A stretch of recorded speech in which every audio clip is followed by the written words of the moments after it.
Hello, everyone. Hello. Hello. Hi. For those joining us through the stream, welcome to the Chicago International Film Festival in our 56th season. Thank you for joining us for this virtual Q&A with the Mama Gloria team. We're so excited to speak with our panelists here tonight. And throughout our conversation, if you have any questions, please feel free to enter them through the chat, and we will take them at the end of the conversation. Joining us tonight is filmmaker Lucina Fisher. We have Yvonne Welbin, producer, and of course the film's subject, Miss Gloria Allen. Thank you all for being here tonight, for joining us. Yay. Yay. So to start off this Q&A, I just have to say there's just such a beautiful energy between everyone who is a part of this film. I want to know, how did this come together? How did you meet? And what was the spark that started this wonderful film off? Well, I'll start because I would say the spark is Gloria. As you can see, she is a firecracker.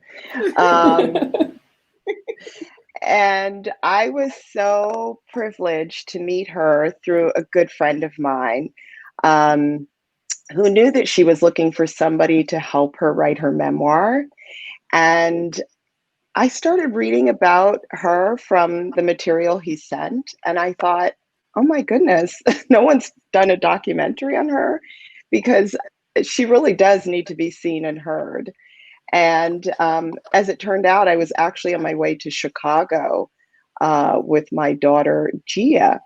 And Gia and I were traveling there. She was going to be speaking to companies for Coming Out Day. And this was actually about 2 years ago around this time. And my daughter is a beautiful young woman. She's 17 years old, and she identifies proudly as transgender. So my friend thought, not only do I have this personal connection, but I am a filmmaker, and he knew this would be a great story for me. And we met Gloria, and the love was immediate between us. Actually, wasn't I walking in Whole Foods, and Yes. I was going to get some tea, and I saw you, and I hadn't met you yet, but I knew that was you. I mean, this incredibly regal woman with this long coat is gliding through Whole Foods, and I'm like, Gloria Allen? And she's like, yes. And I'm like, I'm Lucina. And she was like, oh my goodness. And I think she hugged me, and we spent the day together, and it was fantastic. And then I went back and back home to Connecticut, where I live, and started getting ready to make this film. We had already done some filming when I reached out to a woman named Mabel Haddock, who started the National Black Consortium some years ago, which is responsible for a lot of Black programming on PBS today. And she said, you need to talk to Yvonne Welbin. If you're doing a film about an LGBTQ elder, Yvonne Welbin is the person you need to talk to. And that's how Yvonne and I got connected. So that's my end of things, but I'd love to hear from your perspective, Gloria and Yvonne, what it was like for you at the beginning. Okay. Just like you said, we met in Whole Foods, and I don't know, you made me feel so special and welcoming, and I love you to no end. And then I got a chance to meet your beautiful daughter. I said, oh my goodness, and her daughter is so blessed to have a mom like Lucina and the whole family. I adore each and every one of you. And I'm just so happy about this because a lot of transgender people don't have the love or support of their family, which is so sad. And I'm I consider myself, special and blessed too, because my family has always been there for me because I'm an outspoken person. As my mother used to tell me, Missy, you got to have the last word. And I would say, yes, I do. Let me write that down. And it was just so wonderful to be around family members like that. Now the men, they were different in my family.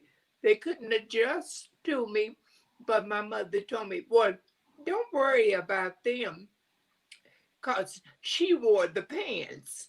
And and my siblings, my brothers, all they got used to me, and now it's just a thing they do for me if when it's necessary. And I'm just so honored and pleased with God because God made this blessing for me. And I'm so humble and thankful to him because he's the master. And I don't forget about that because I arise in the morning and I thank God for everything. I go to bed at night. I thank God for everything. And my aunt used to tell me, you thank God for the bad and the good. And I'm learning that today. And it's just, I just can't, I have to pinch myself to see, am I real?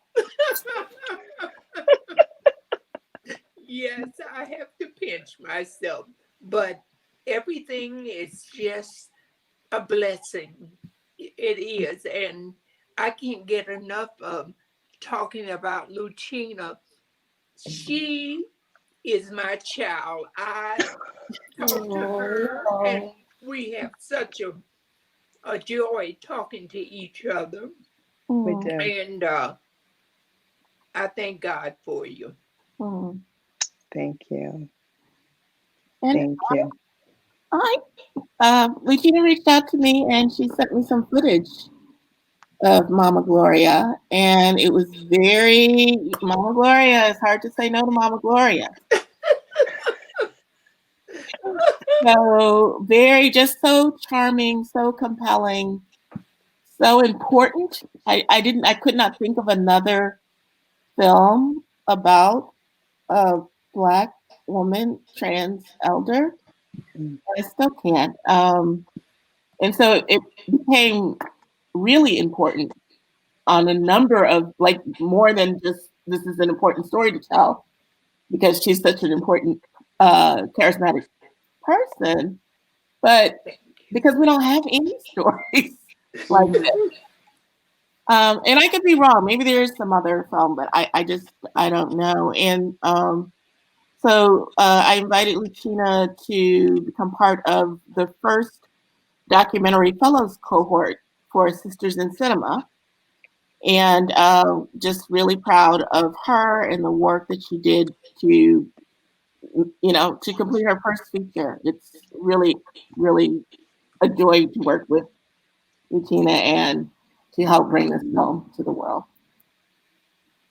And Yvonne, when I met you, you were such a joy, so energetic, and I thank God for you too.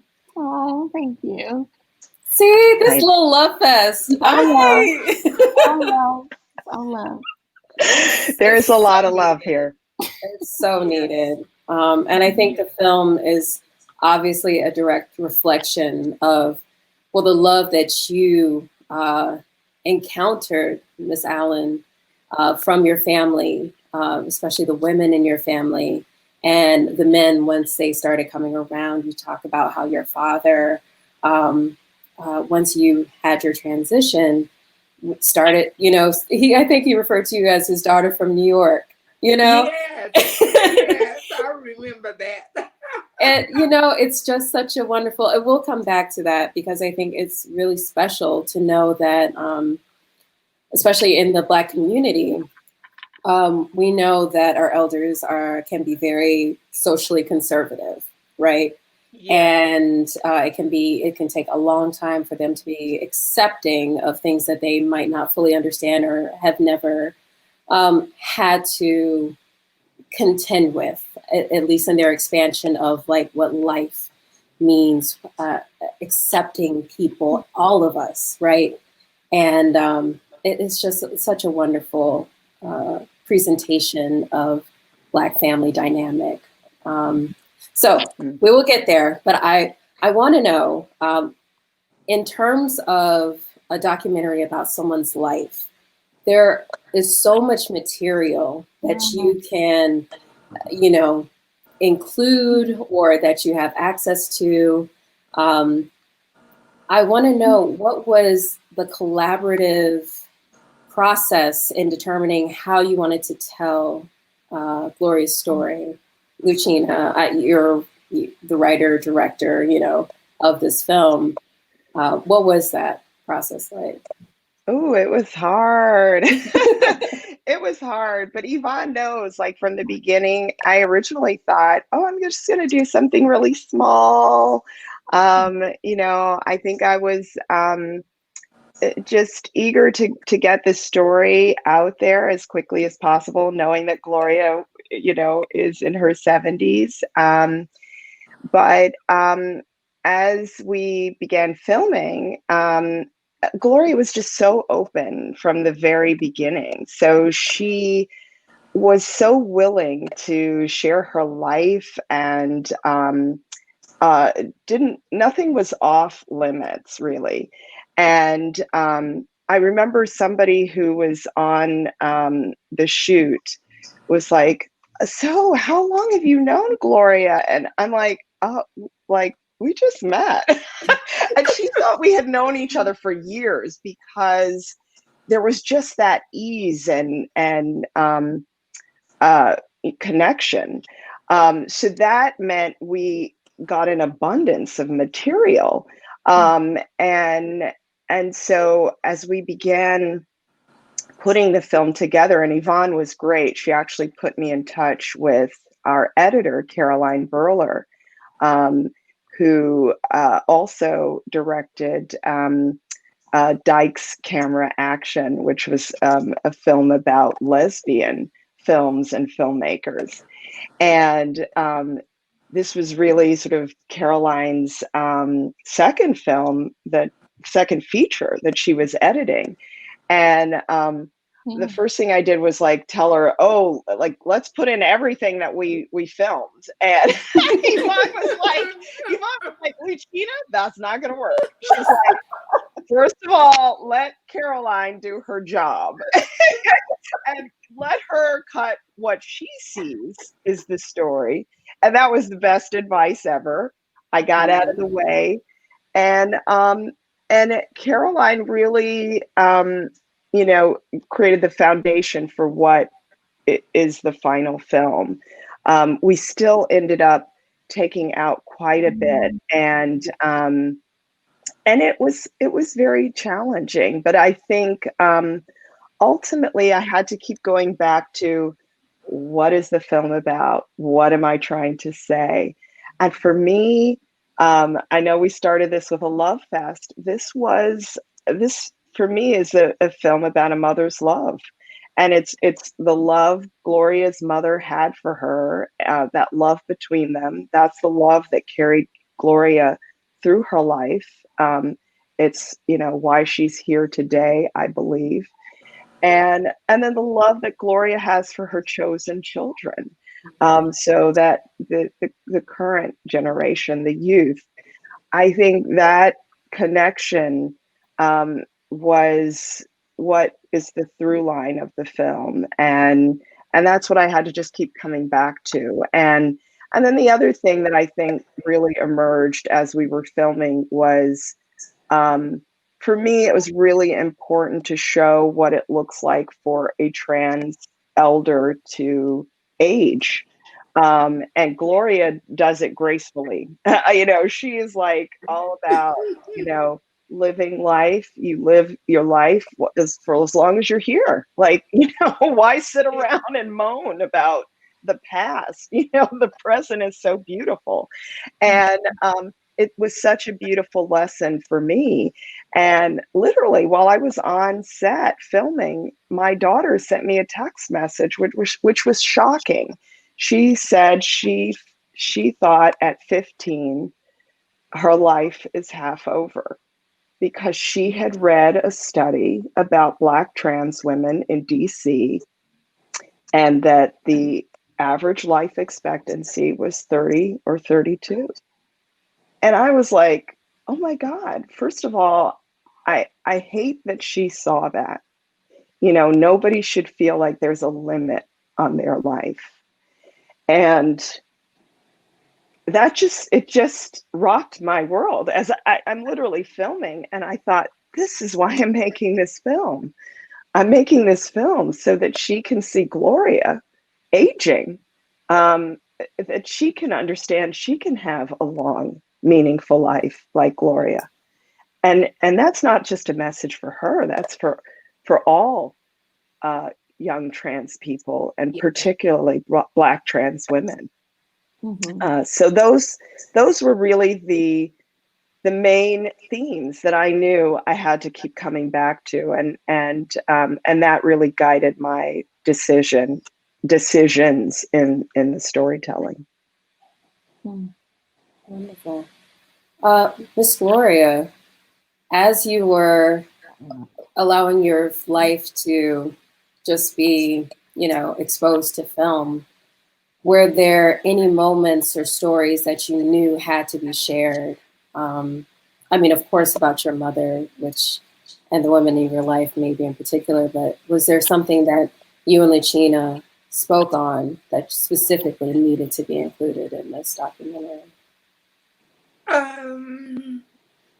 It was a lot that needed to be, out there, that I was willing to put it out there, because my mother, God rest her soul, my mother went through a lot with me, and she was protective of me, my grandmother, my great aunt, and I'm just, my mother suffered with depression, and basically, people took advantage of my mother. You know, she's depressed and she wasn't thinking straight.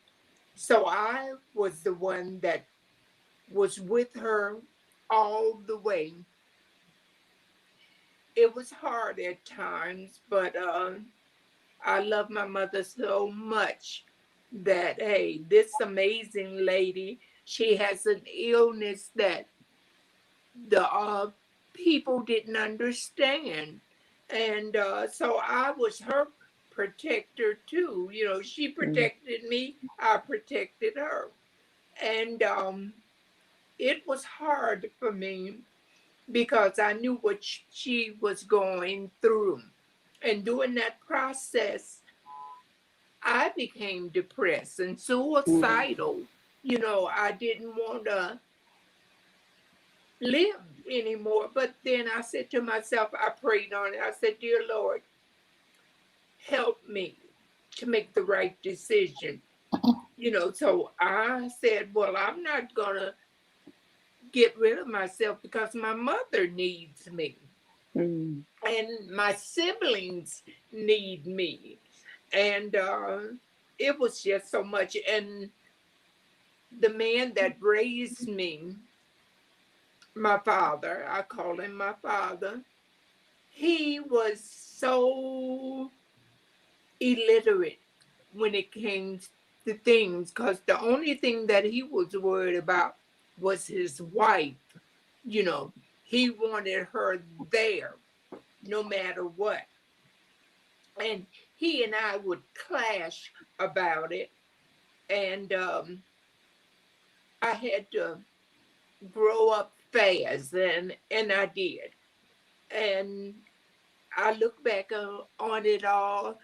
I had my grandmother, which was amazing, my great aunt, which was amazing. And these women stepped in and joined forces with me to help with my mother. And they did that. And then my half sister, Jeannie, God rest her soul, I loved her to no end. And she would be there for my mother and there for me. And it was so much that I had to go through. And that's why I decided, when Lucina, you know, I was introduced to her, and I got a chance. Oh, it's okay, Gloria. It's okay. It's emotional. Take your It's very time. emotional. Take your Yes, time. but these amazing women, I will never ever forget them. And losing them took part of me, but then that part of me, I would hear them. They would come back and say, "Oh no, sister, you're gonna be there for everybody." And I am. I love the world. I love the people in the world. But we all have to realize, we have to think about God. He knows us before we know ourselves. And that's why the church, I wanted to be, let people see my church. And they were so awesome, and they welcomed me in. And I never had a problem with any of my church members. And I grew up in the church, but I strayed away from the church too, because I said to myself, oh, you got to get out there. And I did. I got out there, and I did a lot of wrong things, but that's was me. I had to experience that. Mm-hmm. And then I did. I met this wonderful guy. I fell in love with him. And I thought this was going to be it for me. I'm going to get a white picket fence, a house, adopt some dogs and cats. And it didn't happen that way. But he made me grow up. He made me grow up. I realized that, hey, this man has a problem. And I helped him a lot too. But I had to leave him. And I did. And I'm going to be honest with everybody. I still love that man today. And, it's so sad that I'm thinking that way, but I do. Mm. I know it can be difficult to let go of those people who show you the love that Yeah. you see for yourself, that you want, right? That acceptance that is being, restricted in your life. So, you will find no judgment here. And it can be hard. Yes. I want to circle back a little bit to the women in your life that showed you so much support. I mean, obviously, they instilled in you this confidence, and of course, like you've discovered it yourself, right? As you know, we all have to do once we go into the world and we're, not around our families. What do you think contributed to their unconditional, unflapping love and support of you in a time where they didn't necessarily have any reference for being that open and loving? My family, the women, they knew about me before I knew about myself, because my grandmother, she was a seamstress. She sewed clothes. Oh, that woman was amazing. Like an old coat and that satin inner lining, she would cut it out and make blouses for me. Wow. And I said to myself, oh, I want to be like her. And I had to make a bed every morning when I got up. She said, you don't leave out of this room until the bed is made. And I made the bed up, and I still do that today, so I learned that from her, and I learned how to love from her. And it was just amazing. And then my great aunt was around for years. And this amazing lady, my mother would tell me about my Aunt Fanny, great Aunt Fanny. And she would tell me, she said, this woman she taught school, and her children, her daughters, 3 generations of Howard University graduates. And I am so proud of them today, and I'm still involved with them today, the granddaughters, the great granddaughters. And I go to their home around Thanksgiving and Christmas, and I have the best time being there. And the guys, they look at me in a way, so I said to myself, I don't care what you think about me. I'm here with my family. They accept me, and you're going to accept me because of them. And my great aunt, she was in the slave days, and she did washing and cooking and everything. And then she would take time out and get the slaves up, and she would teach them how to read. So I'm happy about that. I am so happy about that, because I'm the woman who I was supposed to be because of them. And I'm happy. I'm blessed, and I'm happy. Yes. And then I found out my real father. You know, I knew something wasn't right in the household, because they looked at me and treated me differently. My father that raised me, he was mean at times to me, but my mother would stand in and correct that. And my mother, she believed in keeping secrets. And I said to myself, why is this woman keeping so many secrets? You know, and I learned from that, because I can keep some secrets too. So, but I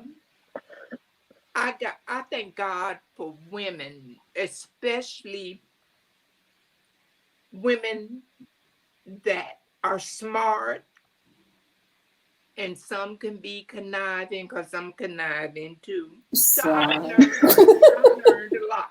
Yes. You better not reveal everything, okay? Well, it's also extended. I started calling them the cousin crew, the group of cousins, right? Who just came in loving you and set boundaries for the people in their lives of respect when they met you as well. Again, it is a profound thing to have just that I don't even know what to call it. I want to say a wall, but just this blanket of people who are just covering you. I think that's beautiful. Can you speak a little more about like meeting the cousins? Because it sounds like in the film you met them when you were everyone was a little bit older. Yes. Okay. My cousins, they're all of them. They are so amazing. They would even protect me when I would come around them and their friends didn't understand who I was or what I was. And they would laugh and talk about me.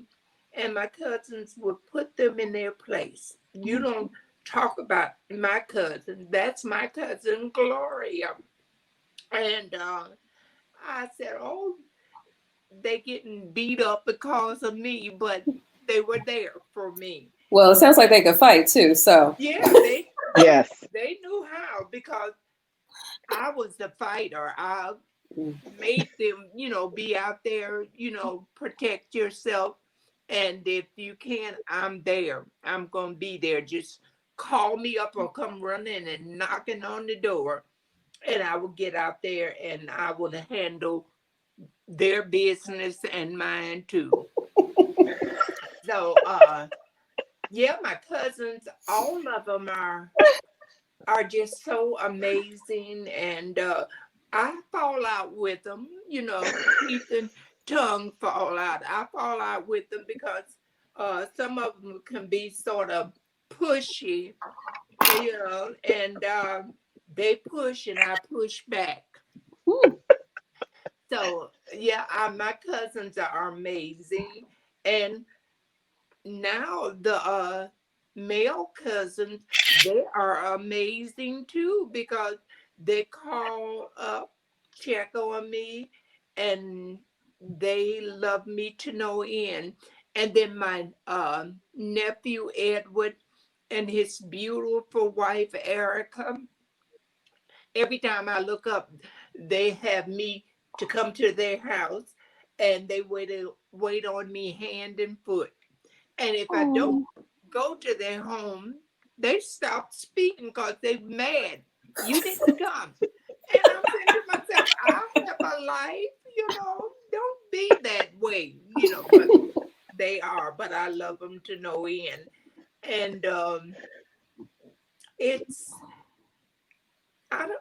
it's amazing because my brothers, they love me too. And I just lost one of my brothers to COVID-19. And so yeah, sorry. he was 60 years old. And that little man, when he was a little kid, he thought he was James Brown. And I would sit back and put on the music, and I'd say, hit it, James. And he would come in dancing in his diaper and everything. Oh Lord. And I'm going to miss him to no end. And my other brother said, Gloria is going to outlive all of us. And I said, why would you say that? They say, you are, because the stuff that I went through, I didn't expect to see 35, but I overcame it, got out there with the best of them. And I tell the young people today, because there's so many amazing trans women out here today, and I take my bonnet off and just praise them. Janet Mock, Laverne Cox, oh, Angelica Ross. I just adore them. And they make me so proud that I can look at them and say, hey, those are my children. Oh. Yes. Mhm. That's beautiful. That's So sweet. beautiful. Mhm. So sweet. I think on the subject of legacy, right? You you've had to be an educator because we, unfortunately, our society are so behind on understanding the breadth of the human experience, right? Yes. Yes. Um, One thing, so this is two-parter. One thing I'm curious about is in the scene where you are meeting with your high school classmates, that reunion scene, and there is a lot of educating that goes on. And I'm curious how you, um, again, two-part, how you talk about your life with people who are of your generation, and then how you are then, instructing the next generation on how to live their lives. Mm. So for Okay, my class reunion was just beautiful. And they would have each year have the class reunion, and I didn't go. I didn't want to go because they weren't ready for me, I thought. Mhm. And it's one particular girl, Alice O'Cray, that is my sweetheart today. was she your And prom date? yes, Was that Alice? Okay. she was my prom date. And when I tell people, they say, "You went to the prom?" I sure did. and And had a good time. yes, and my sister, my half sister, paid the expense for me to go take Alice out to the prom. Mhm. And we had such an amazing time. But let me tell you this, it was no kissing. I wasn't kissing nobody, you know. And we danced and had such a great time. And then all my classmates, when I decided to go to the, class reunion, I got there. They didn't know who I was. And I was sitting there and they were looking, well, who are you? I said, well, I'm Gloria Allen. They said, oh, you must be George Allen's sister. I said, no, I'm not. I said, George and Gloria are the same, but Gloria was stronger. She came out. George had to leave. I done put him way behind. So I was there and we were talking and Lucina was filming and it was just so much fun to see all these people there, classmates of mine, and they were really educated and they wanted to know. Um, Mm. I had one girl, she asked me, she said, did you have the, I said, I know what you're talking about. I said, yes, I did. And she said, well, how does it feel? I said, now you are dipping away too far in my business. That's none of your business. And then there was another girl there, young lady. Her daughter is a journalist, uh, Yvonne Goodwin, and I forgot her daughter's name. But her daughter, Natalie. yeah, Natalie, you're right. Oh, honey, Natalie did an article on me because I was being stalked by a man in the senior building. And it was awful. I was scared to come out. Mhm. This man was just harassing me to no end. The police didn't do nothing. And I said, well, somebody's got to do something. And then the police women came, and I told them the problem. The police women, they did what they had to do.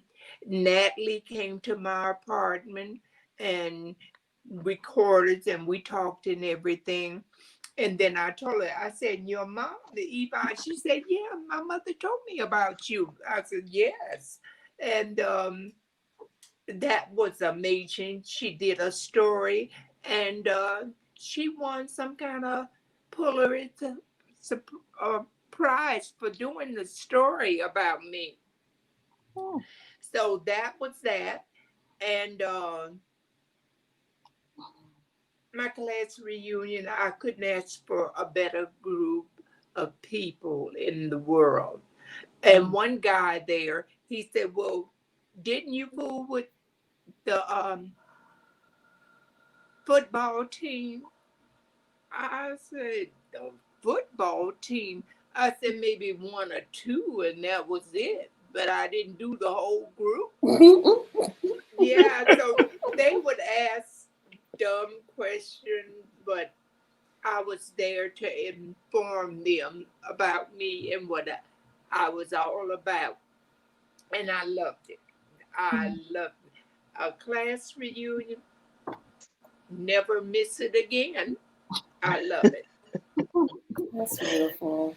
And so, as you've learned how to deal with ignorant questions, how have you instructed younger trans women and men to also, how to deal with those questions? Well, the younger generation, they're so advanced in all the things that they do. I'm ashamed of. I'm gonna tell the truth, Oh no. And I tell them, especially my young babies, my young sisters, be honest. Tell the truth about yourself, because a lot of the girls are out here fooling guys. And I told them, don't do that. You don't do that, because you can lose your life at any second if you lying to these men. Don't do that. And be upfront. Stay off the dating sites, because they lure trans women like us to do us in. And that's terrible. The police department, they one trans girl, she was out, picked up a guy, and they showed him going to her home. He almost killed her, but I don't know if he did. I don't remember. But I was so taken that finally they put this man's face on the news, and the story was told, and the police department and the news reporters, they need to do that. And this will stop the killing of trans women if they expose these men. And I'm so happy about that, and it's just awful. But I tell the girls and the guys, get an education and get out there, and you can fight for our rights. Do that, and because we need to join forces and be there for one another. And I'm so happy that it's coming around, but it's slow. It's coming around. It's slow, but get that education and fight. Yes. Yeah. Well, this will be my last question before taking questions from our chat, which is starting to fill up. You have an incredibly optimistic way of looking at the world and approaching life. How do you sustain that joy that you just live in? I learned that from my grandmother because at one time as a young teenager, I was staying with my grandmother, and my grandmother had this huge bedroom, and my sister, me, and my cousins, we all enjoyed sitting in that bedroom talking with our grandmother. And my grandmother, she always gave me good information and how to sustain life. Mm. She said, you got to love yourself. Mhm. And if you do that, people will love you too. And I learned that from her. And that was the best thing she ever said to me. And she taught me manners. I didn't have no manners at first because all my siblings, which were boys, I would sit there and argue with them at the table and hit them in the head with a spoon or something like that. And, this was Mr. Allen's household, and I was a part of it, but I had to protect myself from my brothers because they were small, they didn't know. And now they're older and they tell me, they said, we love you to no end. And I'm so thankful and grateful. And my grandmother, Mildred, she's up in heaven and blowing kisses at me now. Oh. Yes. Mhm. It's so beautiful, Lord. Okay, from the chat realm, going to blend a couple of questions together. So from Angelina, she says, because you've had me in stitches a few times during your story, have you ever considered doing stand-up? Which also goes with Stephen's question of, you seem like a natural on camera. Do you have any aspirations with the film industry? So stand-up, film, performing. Okay, I love being in the spotlight. And I was a product of Second City Comedy Club. And Nice. I would get up and tell my jokes, and they would just roll out laughing. And I had so much fun doing that. And I got into the comedy because of Philip Dawkins, the writer of the play Charm. He told me I was a natural. And I didn't think I was, but I said, I'm going to give it a try. And I did. I love to make people smile and laugh. That's the good cure of life. And actually, we filmed you, Gloria, remember, at Second Yes. City. She performed stand up, and we had it in the cut for a while. It was hard to cut that one out because it was I love that she learned to do stand up in the last few years. Like this was something she learned in her early 70s, right? Or as she said, she's a natural at it, but she only started taking the classes and getting up there in front of a crowd. And the joke you told that ended up in the cut for a really long time, I realized probably wouldn't be good for cut it. You did say you're like Red Fox's, because Red Fox, some people know him from Sanford and Son, but Yes. on the comedy circuit, he was he was definitely more toward the Richard Pryor type of Yes, comedy. yes, And and so Gloria used to say she was like his half yes, sister. yes. I picked up those provocative jokes, and a lot of people they didn't like it. But think my brother Michael, him and his wife came to the show, and my brother said, "Oh, Gloria, your mouth." And I said, "Oh, well, I'm telling adult comedy, you know." Oh, he said, "You were good, but you were nasty." I said, Yeah. "Okay." I said, "Okay." Yeah. And I learned that from Wilbert High Five White, Mm, which he's dead and Mm. gone, but he was a hell of an entertainer. mm, And I adored him. Yes, because he had a filthy mouth and he was one of the best entertainers, you know, in the gay lifestyle. So mm, my hat's off to him. mm.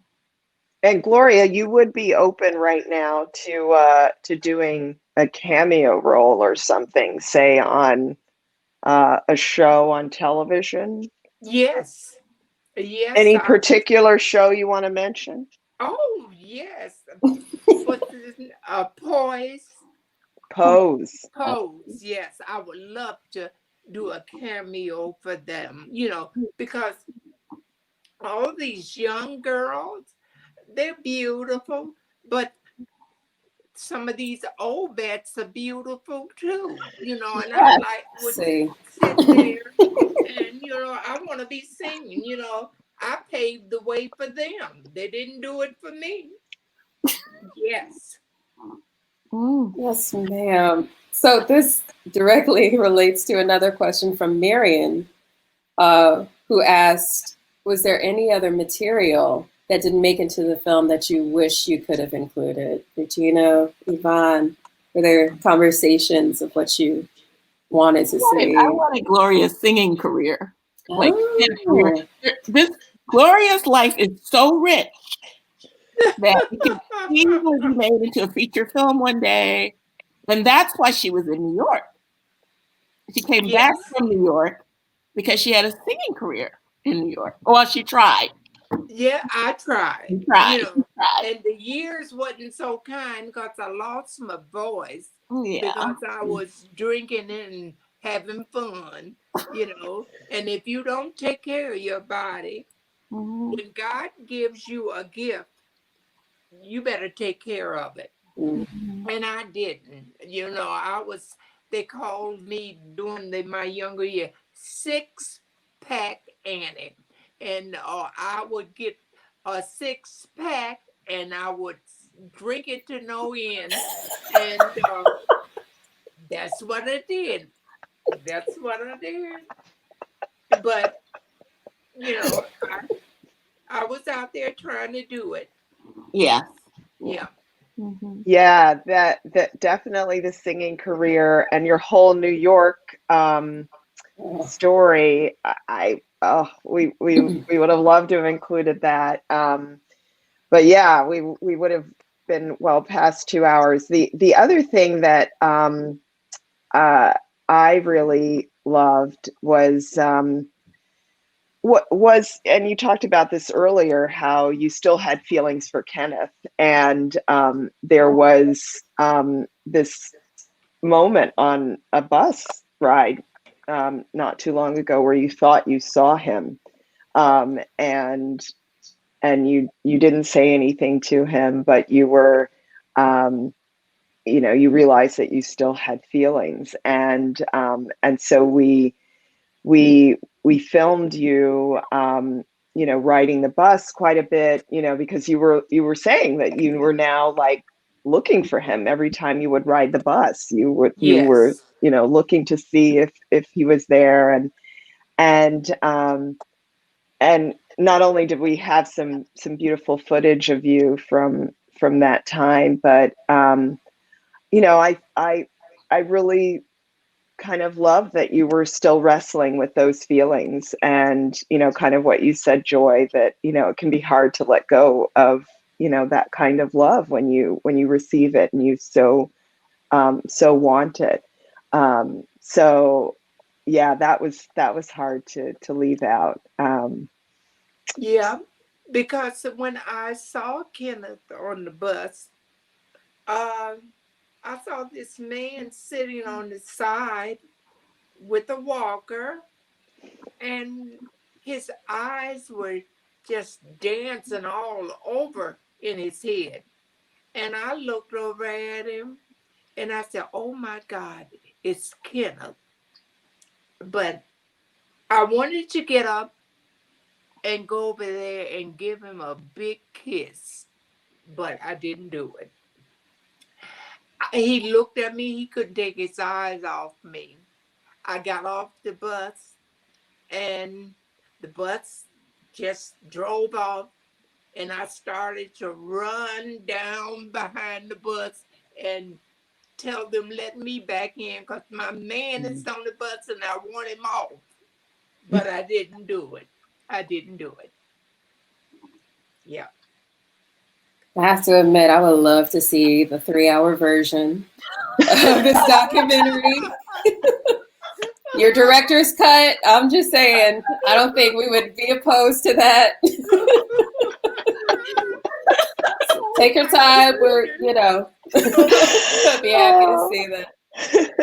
So, You, Joy. Yeah, another, that was filmed for a long time, that scene.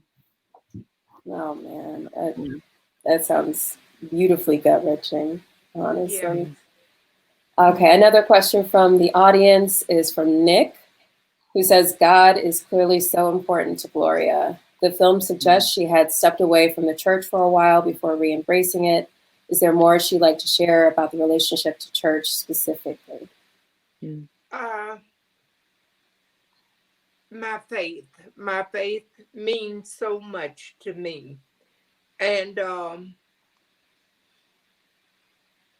I come from a praying grandmother and my Aunt Fanny, great aunt. And it just, you know, I don't go to church like I'm supposed to, but who said you're supposed to go to church every Sunday? You can hold church anywhere, you know, That's right. anywhere. And that's what I do. On Sundays when I wake up, I turn on my good gospel music, and believe me, I do the Holy Ghost dance when it hit me. And I'm just so thankful and grateful to God because God has his hands on me. He's my protector. He has his hands on me all the time because it's a song, Deliver Me, and I've been delivered. Believe me, I have been delivered because some of the things that I haven't exposed myself out there to, but I was a wayward woman, you know, at one time, but God stepped in and stopped me, and I'm so thankful. Yes, have church in your heart and in your mind, no matter where you go. That will get you through. Beautiful, thank you. Beautiful. The last question we have from the audience is about the socially conservativeness of Black elders. And this person says, it made me think about Gloria's charm school for queer and trans youth. As an elder herself now, does she find herself accepting and encouraging things young people say or do that initially struck her as unmannerly? Have you had any shift in thinking about the charm of it all for the next gen? No, I've always was taught to be a lady, always carry herself in that manner. And I learned that from my grandmother. And I learned how to set a table, which I'm so happy about that, because a lot of trans people don't get a chance to sit down at a dinner table and have the, forks and knives and the wine glass, the water glass. They don't do that anymore. It's always a fast food hit and run. And no, sit down with family, people that you love, and you can learn a lot from sitting at the dinner table, which I did.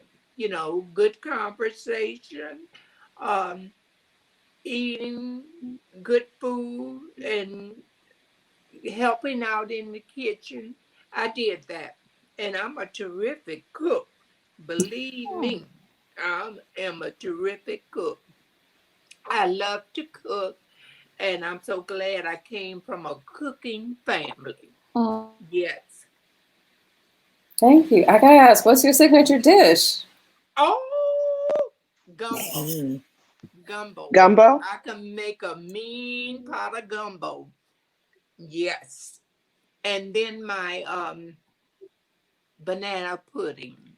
I was going to say the banana pudding. Yes, That was I really good. right. I love that Gina's like, it's fire. It's fire. That was another scene we couldn't keep in, was she cooked, and I know we see you with your the apartment mates from Town Hall Apartments. They have a potluck dinner once a month, and Yes.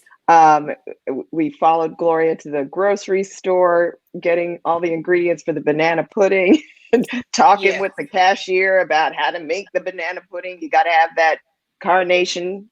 What is it? The instant milk. Yes. That's the key Yes. ingredient. The And key then, oh my ingredient. gosh, and then the food was delicious.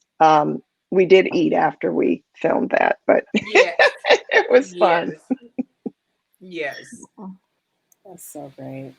Well, thank you all so much for being here. Lucina, Yvonne, of course, Gloria. You all have just made such a special film, and I can't wait to see what its longevity is going to do for our society. Thank you so much. And Thank you, Joy. Thank you. Of course. Thank you all who've been watching with us from whatever streaming platform you have been observing from. Thank you for all the questions that you presented. And please continue to enjoy the 56th Chicago International Film Festival. Have a good one. Yes. Bye-bye. Thank you. Bye. Thanks so much. Good to see you.